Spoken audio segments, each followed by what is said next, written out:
बिस्मिल्लाहिर्रहमानिर्रहीम अस्सलाम वालेकुम। आज हम इस वीडियो में प्रोग्राम बनाने जा रहे हैं जो फिबोनाची सीरीज़ डिस्प्ले कराएगा। तो सबसे पहले हम देख लेते हैं कि हम फिबोनाची सीरीज़ जनरेट किस तरह करते हैं। तो सिंपल फिबोनाची सीरीज़ में फ़र्स्ट टू टर्म्स जो है ना वो हमें पता होती है। फर्स्ट टर्म है 0 और सेकंड टर्म है 1। ठीक है, ये टू टर्म्स हमें पता है। इससे नेक्स्ट टर्म हमने जनरेट करनी है तो हम इन दो प्रीवियस टर्म्स को ऐड करेंगे, यानी 0 और 1 को ऐड करेंगे तो हमारे पास नेक्स्ट टर्म आ जाएगी जो कि है 1। ठीक है, 0 + 1 के तो हमारे पास आ गया 1।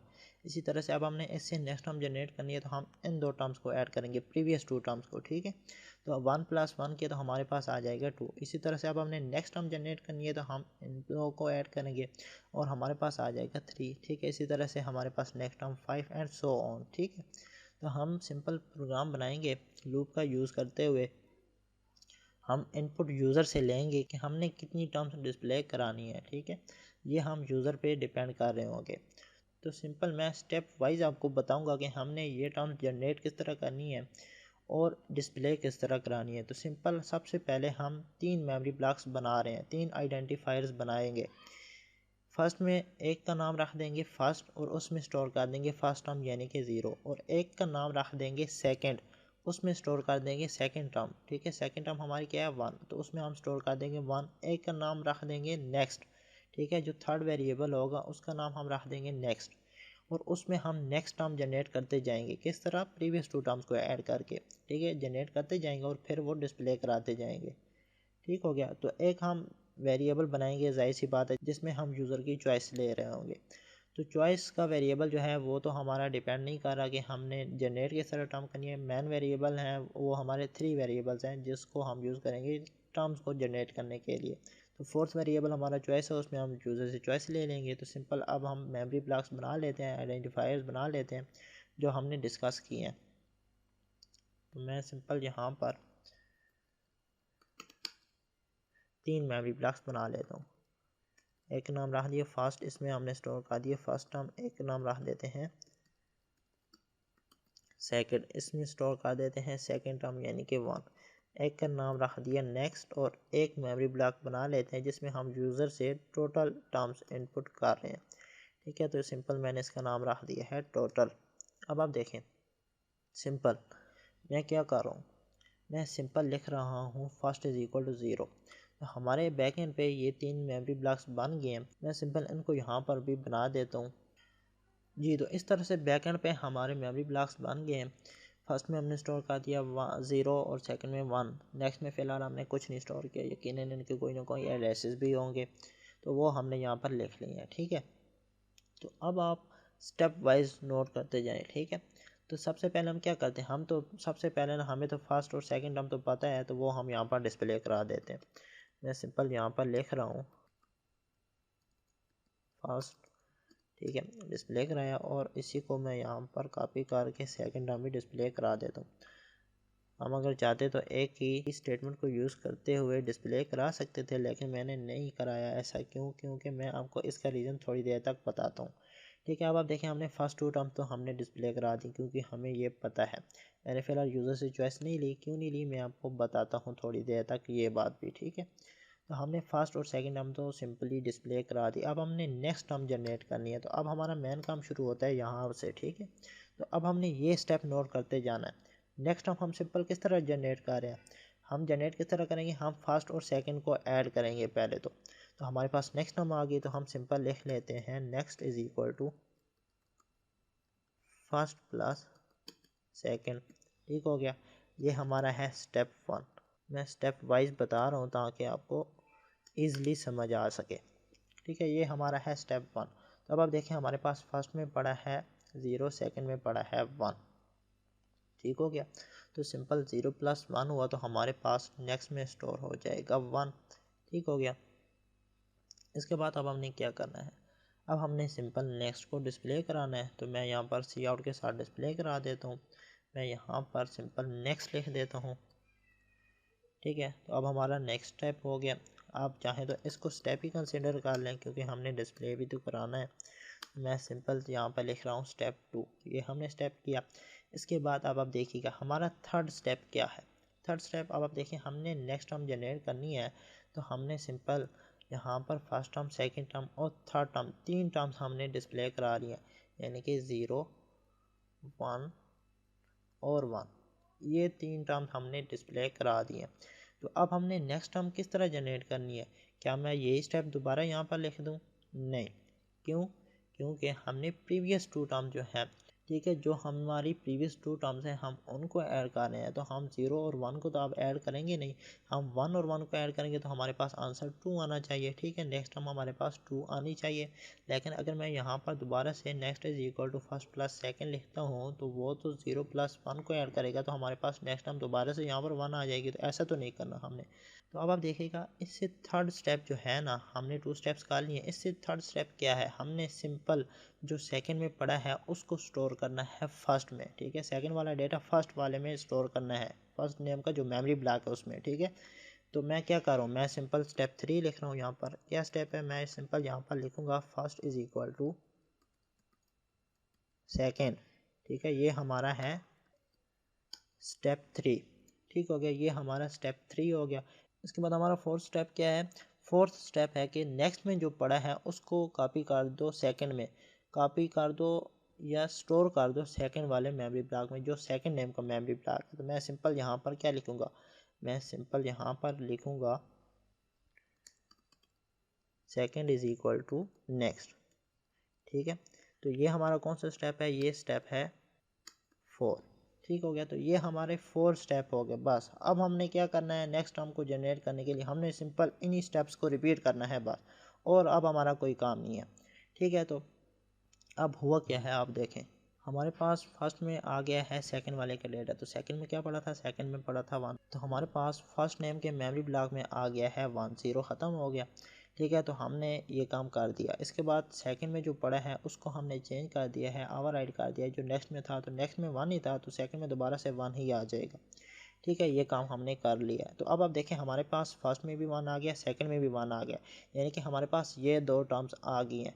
तो अब हम simple next is equal to first plus second लिख सकते हैं, ठीक है। तो मैंने अब अगर ये वाली टर्म जनरेट करनी है तो मैं सिंपल यहाँ पर दोबारा से next is equal to first plus second लिख दूँ बस। तो अब आप देखें, हमने ये फोर्थ स्टेप जो है, 4 स्टेप्स हमने कर लिए हैं ना। तो 4 स्टेप्स करने के बाद हमने सिंपल इन्हीं स्टेप्स को रिपीट करते जाना है नेक्स्ट टर्म जनरेट करने के लिए, बस इससे ज़्यादा और हमारा काम नहीं है। तो हमारा काम यहीं पे ख़त्म हो गया, ठीक है। हमारे जो जो हमारी काम था, जो हमने स्टेप करने थे, वो हमने कर लिए। तो अब मैं सिंपल लिखूँगा next is equal to first plus second, ठीक है। तो मैं सिंपल यहाँ पर एक दफ़ा लिख के भी डिस्प्ले करा देता हूँ, यहाँ पर लिख भी लेते हैं। अब हमने यहाँ पर लिख दिया, ठीक है, next is equal to first plus second. तो अब हमारे पास क्या आ जाएगा नेक्स्ट में?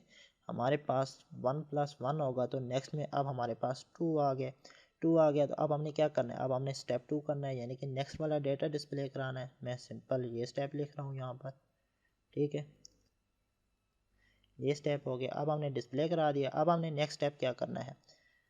अब हमने नेक्स्ट स्टेप क्या करना है? हमने वैल्यूज़ चेंज करनी है। फर्स्ट में जो है उसको डेटा को चेंज करना है सेकंड वाले से।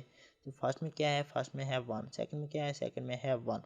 तो सेकंड को मैं दोबारा से फर्स्ट में रखूँगा तो 1 ही आ जाएगा, ठीक है, यहाँ पर 1 ही आ जाएगा। तो मैं सिंपल ये स्टेप कॉपी कर रहा हूँ, यहाँ पे लिख रहा हूँ, ठीक है, ये स्टेप हो गया। इसके बाद क्या करना है? अब हमने नेक्स्ट वाला डेटा सेकंड में स्टोर करना है। तो नेक्स्ट में क्या पड़ा है? नेक्स्ट में पड़ा है 2। अब यहाँ पर हमारे पास 2 हो चुका है, ठीक है, 2 पड़ा है। तो 2 को मैं स्टोर कर दूंगा सेकंड में। किस तरह? सिंपल मैं स्टेप 4 यहाँ पे लिख देता हूँ, जो हमने ऑलरेडी लिखा हुआ है, ठीक है, ये हो गया। अब हमारे पास क्या हुआ है? हमारे पास नेक्स्ट में स्टोर हो गया, सेकंड में स्टोर हो गया, सॉरी 2, ठीक है। तो अब हमारे पास सेकंड में 2 आ गया। तो अब हम क्या करें? अब हम सिंपल दोबारा से स्टेप 1 2 3 और इन्हीं को रिपीट करते जाएं और नेक्स्ट टर्म जनरेट करते जाएं, ठीक है। तो हमारी टर्म्स जनरेट होती जाएंगी, ठीक है। तो मैं सिंपल पहले इस प्रोग्राम को रन करता हूँ और इसकी आउटपुट शो करा के देखते हैं हम कि क्या हमारी आउटपुट इसी तरह से आ रही है जो हमने एक्सपेक्ट की है, ठीक है। तो हमारी आउटपुट क्या आनी चाहिए? हमारी आनी चाहिए 0 1 1 2, ठीक है। तो मैं प्रोग्राम को यहाँ पे रन करता हूँ और पहले इसकी आउटपुट देख लेते हैं, ठीक है, पहले इसकी आउटपुट देख लेते हैं। हमारे पास बिल्कुल सेम आउटपुट हमारी जो हमने एक्सपेक्ट की थी वही आ रही है, 0 1 1 2, ठीक है।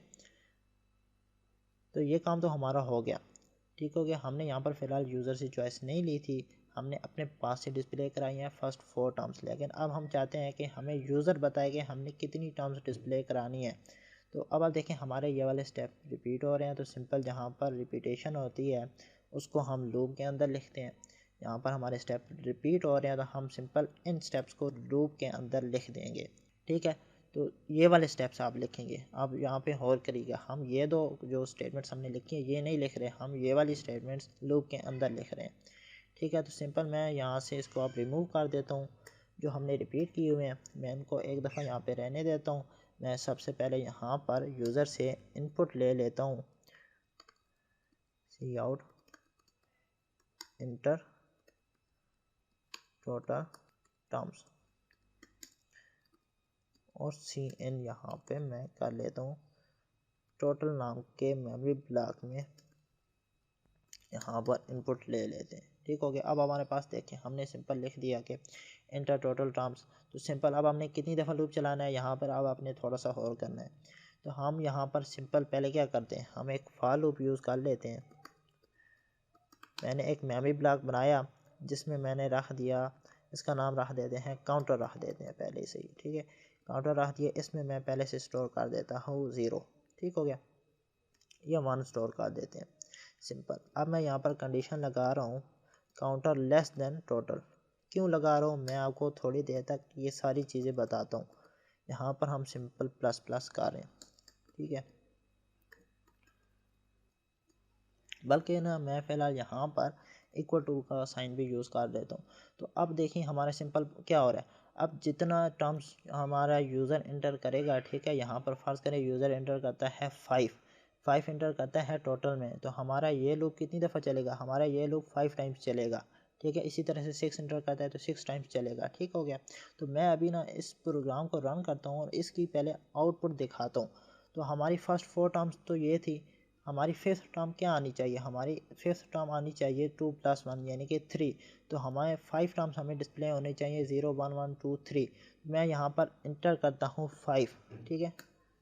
तो अब आप देखें हमारे पास तो 5 टर्म्स डिस्प्ले होनी चाहिए थी, लेकिन हमें यहाँ पर दो आगे की नेक्स्ट टर्म भी डिस्प्ले हो रही हैं, यानी कि 6 और 7 टर्म भी हमें डिस्प्ले हो गई। तो ये ऐसा क्यों हो रहा है, ऐसा इसलिए हो रहा है कि हमने फर्स्ट 2 टर्म्स तो ऑलरेडी यहाँ पर डिस्प्ले करा दिए।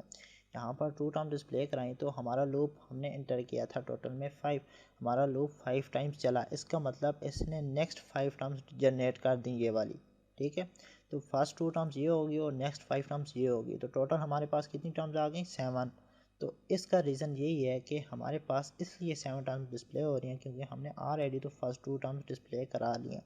तो अब मैं सिंपल इसको हैंडल करने के लिए क्या करता हूँ, मैं सिंपल एक दफ़ा इसको यहाँ से रिमूव कर रहा हूँ। अब आप देखें तो क्या हमारे पास अब आउटपुट ठीक आएगी, नहीं। मैं पहले प्रोग्राम को रन करता हूँ और आपको इसकी आउटपुट फिर से डिस्प्ले कराता हूँ। मैं एंटर करता हूँ 5, हमें 3 तक डिस्प्ले होना चाहिए। अब आप देखें हमारे पास एक टर्म और जो है नेक्स्ट जनरेट हो रही है, यानी कि हमें 6 टर्म डिस्प्ले हो रही हैं, 3 और 3 6, ठीक है। इसका मतलब हमारा एक काम तो ठीक हो गया, हमें जो है एक टर्म हमारी कम हो गई, ठीक है। अब हमने क्या करना है, मैं सिंपल क्या करता हूँ, मैं सिंपल यहाँ पर इसको कर देता हूँ 2, ठीक हो गया। तो क्या हमारी आउटपुट ठीक आएगी, तो यही हम प्रोग्राम को रन करके देखते हैं क्या अब हमारी आउटपुट ठीक आनी चाहिए। मैं एंटर करता हूँ 5 जी। तो अब आप देखें हमारी आउटपुट बिल्कुल ठीक आ रही है, ठीक है। हमारे पास आ रहा है 0 1 1 2 एंड 3, यानी कि हमारे पास 5 टर्म्स जनरेट हो गई हैं। अब मैं कहता हूँ कि हमारे पास 7 टर्म्स डिस्प्ले होनी चाहिए, मैं यहाँ पर 5 की जगह 7 एंटर करता हूँ, क्या हमें 7 डिस्प्ले होगा जी। हमारी 7 टर्म्स हमें डिस्प्ले हो रही हैं जो कि हैं 0 1 1 2 3 5 एंड 8। यहाँ पर काउंट भी कर लेते हैं 4 और 3 7, ठीक है। तो हमें 7 टर्म्स डिस्प्ले हो गई हैं। लेकिन अब एक और जो है हमारे प्रोग्राम में एरर है, क्या एरर है मैं आपको बताता हूँ। सिंपल आप देखें मैं एंटर करता हूँ, मैं कहता हूँ जी मुझे सिर्फ फर्स्ट टर्म 0 डिस्प्ले कराओ, यानी कि सिर्फ एक टर्म डिस्प्ले कराओ जी। तो अब आप देखें हमें तो दोनों टर्म डिस्प्ले हो रही हैं, तो ऐसा क्यों हो रहा है, ऐसा इसलिए हो रहा है कि हमने यहाँ पर तो कोई कंडीशन ही नहीं लगाई है, तो हमें हर हाल में दो टर्म्स जो फर्स्ट 2 टर्म्स है वो डिस्प्ले होंगी। तो इसके लिए क्या कर रहे हैं, इसके लिए हम सिंपल यहाँ पर इफ़ यूज़ कर लेते हैं, ठीक है। इसको हैंडल करने के लिए मैं लिखता हूँ इफ़ टोटल जो है ना उसमें अगर यूज़र इंटर करता है ग्रेटर दैन इक्वल टू 1, अगर 1 इंटर करता है तो इसका मतलब है कि हमने फर्स्ट टर्म डिस्प्ले करानी है। ठीक है, मैं इस सेकंड को फ़िलहाल आउटसाइड इफ लिख रहा हूँ। क्यों लिख रहा हूँ मैं आपको बताता हूँ। ठीक है, इसका मतलब है कि अगर यूज़र इंटर करता है 1 इंटर करता है तो इसका मतलब है कि हमने फर्स्ट टर्म तो डिस्प्ले करानी है। 1 इंटर करता है या 1 से ग्रेटर इंटर करता है, जाहिर सी बात है अगर वो 5 इंटर करता है तो फर्स्ट टर्म तो हमने फिर भी डिस्प्ले करानी है ना। ठीक है, तो इसलिए मैंने यहाँ पर लिख दिया total greater than equal to 1। ठीक हो गया। तो मैं अब क्या करता हूँ, अब हमने ये सेकंड डिस्प्ले कराना है। अब हमारा सेकंड पे एरर आएगा कि हमें अगर हम इंटर करते हैं 1 तो हमें सेकंड डिस्प्ले हो जाएगा। ठीक है, सेकंड भी डिस्प्ले होगा। तो इसको भी कंडीशन बनाने के लिए ना, कंडीशनल बनाने के लिए मैं इसको इस इफ़ के अंदर लिख रहा हूँ। ठीक है, यहाँ पर अब हम क्या कंडीशन लगाएंगे, मैं सिंपल यहाँ पर कंडीशन लगाता हूँ कि अगर यूज़र इंटर करता है 2, यानी कि वो कहता है कि मुझे फ़र्स्ट 2 टर्म्स डिस्प्ले हों। ठीक है, फर्स्ट 2 टर्म्स डिस्प्ले हों तो तब ये वाला जो स्टेटमेंट हमने लिखी है वो डिस्प्ले हो जाए। ठीक है, मैं सिंपल यहाँ पर लिख देता हूँ सेकेंड। यहाँ पर एंड पे मैंने थोड़ी सी स्पेस इसलिए दी है ताकि हमें थोड़ी सी स्पेस डिस्प्ले हो आउटपुट में, ताकि हमारी आउटपुट ठीक आए। ठीक है, ये जो स्पेस आ रही है ना ये इस वजह से आ रही है। तो अब हमारा प्रोग्राम क्या ठीक वर्क करेगा। तो अभी हम प्रोग्राम को रन करते हैं। यहाँ पर टोटल ग्रेटर दैन और इक्वल टू 2 क्यों लिखा है, क्योंकि अगर जाहिर सी बात है वो इंटर करता है 5 तो हमने फर्स्ट भी डिस्प्ले करानी है टर्म और सेकंड भी डिस्प्ले करानी है। तो इसलिए मैंने यहाँ पर टोटल ग्रेटर दैन और इक्वल टू भी यूज़ किया, ग्रेटर दैन भी यूज़ किया। ठीक है, यहाँ पर अगर हम लिख देते हैं टोटल इज़ इक्वल टू 2 तो फिर हमारा सिर्फ अगर यूज़र इंटर करता 2 तो फिर हमें ये सेकेंड टर्म डिस्प्ले होती। अगर वो इंटर करता 5 तो हमें सेकेंड टर्म डिस्प्ले ही नहीं होती। ठीक है, तो इसकी ये रीज़न है। तो अभी हम प्रोग्राम को रन करते हैं तो क्या हमारा आउटपुट ठीक है कि ये हम देख लेते हैं। जी, तो मैं एंटर करता हूँ 1, यानी कि मुझे सिर्फ 0 डिस्प्ले होना चाहिए। जी, तो अब आप देखें मुझे डिस्प्ले हो गया 0। तो अब मैं एंटर करता हूँ 2, यानी कि मुझे फर्स्ट 2 टर्म्स यानी कि 0 और 1 डिस्प्ले होना चाहिए। तो हमें डिस्प्ले हो गया 0 एंड 1, हमारी आउटपुट बिल्कुल ठीक आ गई है। ठीक है, अभी मैं एंटर करता हूँ 7 या हम एंटर करते हैं 9, हमें 9 टर्म्स डिस्प्ले होनी चाहिए। तो मैं एंटर करता हूँ 9। तो क्या हमारी 9 टर्म्स हैं, 3, 3, 6 और 3, 9। तो हमारी फिबोनाची सीरीज़ अब बिल्कुल ठीक जनरेट हो रही है। ठीक है, हमारी अब फिबोनाची सीरीज़ जनरेट हो रही है। जी, तो आई होप कि आपको इस कोड की भी समझ आई होगी और इस कोड की भी समझ आई होगी। ये कोड किस लिए, ये फर्स्ट 2 टर्म्स को हैंडल करने के लिए। ठीक है, ये कोड किसके लिए है, ये इसलिए है कि हम इनसे ही नेक्स्ट टर्म जनरेट कर रहे हैं। फर्स्ट 2 टर्म ये हैं और उससे नेक्स्ट टर्म जो हम जनरेट कर रहे हैं वो हम इस कोड के थ्रू कर रहे हैं। तो आई होप कि आपको ये जो हमने कोड लिखा है यहाँ पर ये जो कंडीशंस यूज़ की हैं इनकी भी समझ आई होगी। ठीक है, ये हमने क्यों लिखा है, ये हमने इसलिए लिखी है ये कंडीशंस यहाँ पर लेस दैन और यहाँ पर 2 इसलिए यूज़ की है क्योंकि हमने यहाँ पर 2 टर्म्स ऑलरेडी डिस्प्ले करा रही थी, तो हमने यहाँ से 2 जो टर्म्स हैं वो लेस शो करानी है। तो इस वजह से ये मैंने यहाँ पर ये वाली कंडीशन यूज़ की है।